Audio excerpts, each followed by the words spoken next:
রথ এসে গেছে আর রথযাত্রার স্পেশাল মিষ্টি তৈরি হবে না সেটা কখনো হতেই পারে না। এর আগের রেসিপিগুলোতে আমি আপনাদের সাথে পাকা আমের রসবড়া, মালপোয়া রেসিপি শেয়ার করেছি। আর আজকে আমি আপনাদের সাথে শেয়ার করব রথযাত্রা স্পেশাল বাদামের একটা মশলা বাদাম ভাজা, আর তার সাথে বানাবো ছোট ছোট মিনি গজা। বানানো কিন্তু একদমই সহজ, আর এই রেসিপিগুলো কিন্তু একদমই ঘরে সহজেই দোকানের মতো বানিয়ে ফেলা যায়।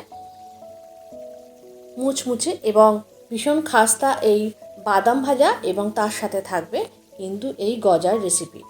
তাহলে চলুন আজকে আমরা এই রেসিপি দুটো ট্রাই করি। প্রথমেই আমি গজা বানানোর জন্য ময়দাটাকে মেখে একটুখানি রেস্টে রেখে দেবো।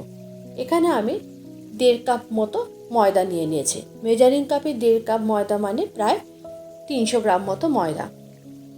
আর এই ময়দা নিয়ে এর মধ্যে দিয়ে দিয়েছি খুব সামান্য একটু বেকিং সোডা, 1 চিমটে মতো নুন, আর দিয়ে দিয়েছে 3 চামচ মতো ঘি।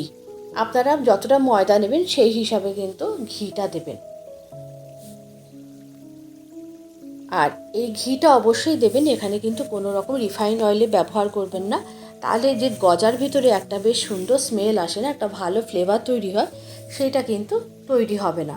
দিয়ে খুব ভালো করে ময়দাটা ময়াম দিয়ে নিতে হবে। হাত দিয়ে ভালো করে ময়াম দিয়ে নেওয়ার পর তারপরে অল্প অল্প করে জল দিয়ে একটা শক্ত ডো তৈরি করে নিতে হবে।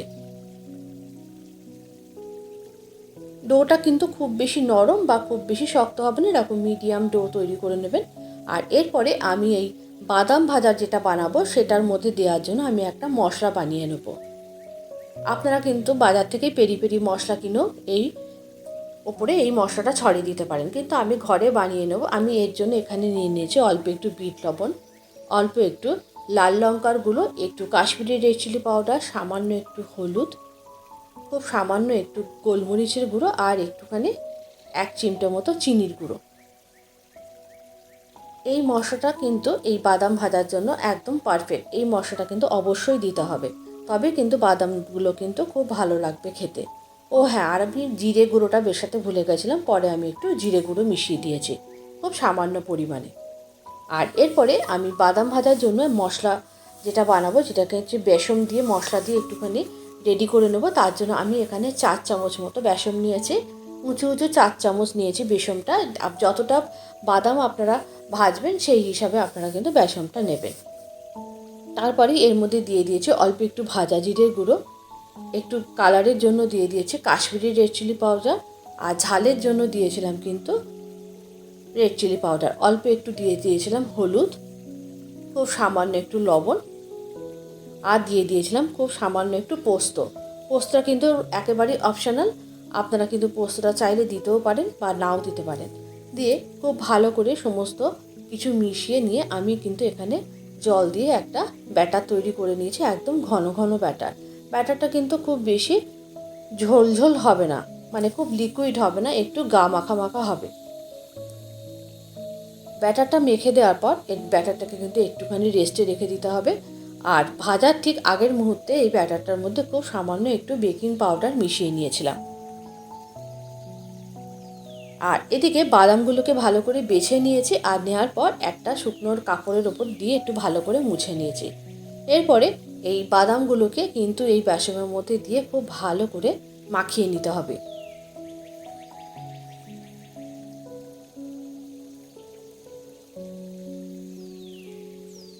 মশলা দিয়ে বাদামটাকে খুব ভালো করে মাখিয়ে নিতে হবে ঠিক ভাজার আগের মুহূর্ত। বাদামটা দিয়ে মেখে কিন্তু অনেক সময় রেখে দেবে না, তাহলে কিন্তু বাদামগুলো নরম হয়ে যাবে।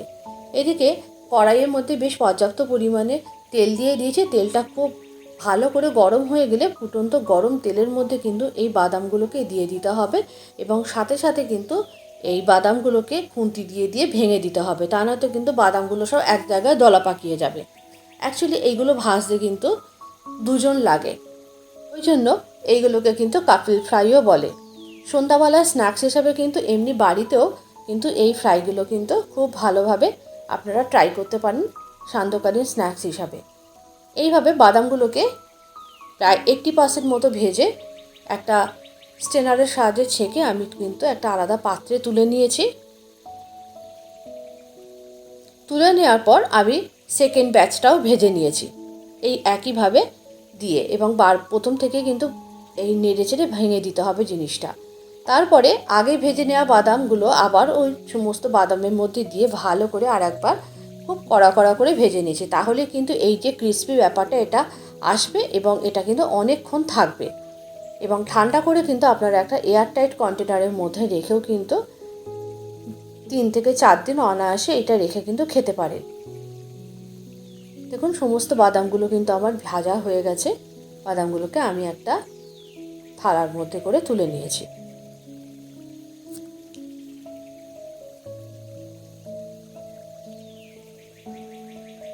বাদামগুলো একটু সামান্য ঠান্ডা করে নেওয়ার পর দেখুন বাদামগুলো কতটা ক্রিস্পি হয়েছে। বাদামগুলো কিন্তু একটু ঠান্ডা করে নেওয়ার পর এর মধ্যে যে মশলাটা বানিয়ে রেখেছিলাম সেই মশলাটাকে এর মধ্যে কিন্তু মেশাবো। এখানে যতটুকু মশলা আমি বানিয়েছিলাম সব মশলাটাই কিন্তু আমি এর মধ্যে মিশিয়েছি। দিয়ে খুব ভালো করে একটু উল্টি পাল্টে নাড়াচাড়া করে ঢাকা দিয়ে এটাকে কিন্তু ভালো করে মিশিয়ে নিতে হবে। দিয়ে একটু ঠান্ডা করে করতে রেখে দিতে হবে। এদিকে আমি প্রথমে গজা বানানোর জন্য চিনির শিরাটা বানিয়ে নিয়েছি। এখানে বড় বাটির 1 বাটির মতো চিনি নিয়েছি, আর যতটা চিনি নিয়েছি তার 1.5 গুণ জল নিয়েছি। নিয়ে প্রথমে চিনির শিরাটাকে খুব ভালো করে জাল দিয়ে নিতে হবে। এখানে কিন্তু খুব ঘন শিরা দরকার নেই, চিনির রসটা একটু ফুটে উঠলেই নামিয়ে নিলেই হবে। এদিকে কিন্তু ময়দাটা একদম রেডি আছে।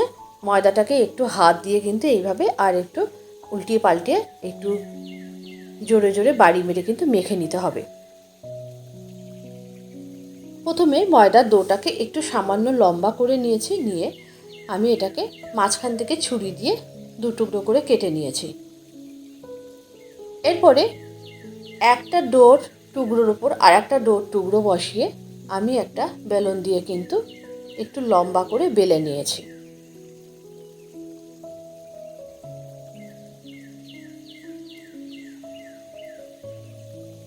এই প্রসেসটা কিন্তু 7 থেকে 8 বার করতে হবে যদি কিনা আপনারা অনেক লেয়ারের ময়দা এই গজা বানাতে চান। আবারও দেখুন আমি একটু বেলে নেওয়ার পর মাঝখান থেকে কেটে নিয়েছি, নিয়ে একটার উপর একটা বসিয়ে দিয়েছি, দিয়ে আবারও কিন্তু বেলন দিয়ে এরকম করে বেলে নিয়েছি, নিয়ে আবারও এটাকে মাঝখান থেকে লম্বা বরাবর কেটে নিয়েছি। এইভাবে সমস্ত প্রসেসটাকে রেডি করতে হবে। এবং গজাগুলো কিন্তু এইভাবে যতবার বানাবেন ততটাই কিন্তু গজাগুলোকে লেয়ার হবে। আর গজাগুলো যদি খুব বড় বড় করে আপনারা টুকরো করে ভাজেন তাহলে কিন্তু এই লেয়ার্সগুলো আরও বেশি স্পষ্ট হবে।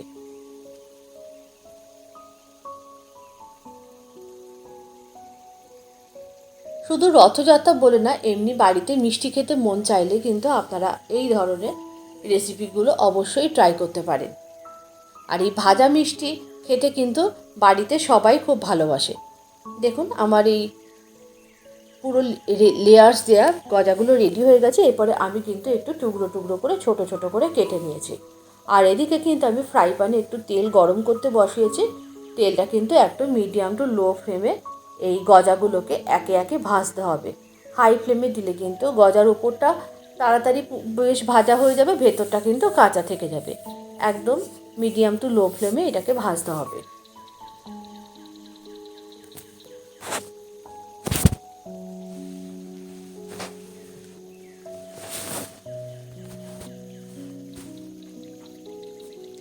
এরপরে এক পিঠ ভাজা হয়ে গেলে আমি চামচ দিয়ে একটু উল্টিয়ে পাল্টিয়ে দিয়েছি।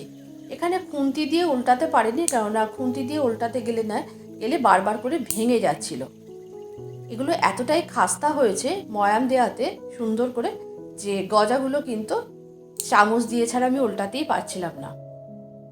সমস্ত গজাগুলো কিন্তু এরকমভাবে লাল লাল করে আমি ভেজে তুলে নিয়েছি। আপনারা যদি মনে করেন যে গজাগুলোকে আপনারা একটু নরম খাবেন তাহলে কিন্তু বেশি ভাজবেন না। আর যদি মনে করেন যে আপনারা একটু ক্রিস্পিভাবে খাবেন তাহলে কিন্তু আর একটু লাল লাল করে ভাজবেন। এইভাবে পুরো গজাগুলো আমি আর একটা ব্যাচও ভেজে নিয়েছি। আর যেগুলো ভাজা হয়ে গেছে সেগুলো খুব সামান্য একটু ঠান্ডা করে আমি চিনির শিরার মধ্যে দিয়ে দিয়েছি। আর চিনির শিরার মধ্যে দিয়ে কিন্তু 2-3 মিনিট রেখে তুলে নিয়েছি। এদিকে বাদাম ভাজা আর গজা দুটোই কিন্তু আমার একদম রেডি। আমি কিন্তু সার্ভিং বোলের মধ্যে দিয়ে দুটোকে সার্ভ করে নিয়েছি। আপনারা বাড়িতে অবশ্যই রথযাত্রা স্পেশাল এই রেসিপিগুলো ট্রাই করতে পারেন এবং এর সাথে যদি একটু পাঁপড় ভাজা করে নেন তাহলে তো পুরো মনে হবে যে মেলার খাবারগুলোই ঘরে খাচ্ছেন। আজকের রেসিপি দুটো আপনাদের কেমন লাগলো অবশ্যই একটু কমেন্ট করে জানাবেন। যদি ভালো লেগে থাকে অবশ্যই একটু লাইক করে বন্ধুদের মধ্যে শেয়ার করে দেবেন। অন্তরার কুক অ্যান্ড বেক পরিবার শুধু অন্তরার না, এটা আপনাদের সকলের পরিবার। আপনাদের সকলের সহযোগিতা আর ভালোবাসায় এই পরিবারকে আরও অনেক দূর এগিয়ে নিয়ে যেতে চায়। আজকের রেসিপি কি তাহলে এই পর্যন্ত। আবারও দেখা হবে পরবর্তী ভিডিওতে নতুন রেসিপির সাথে।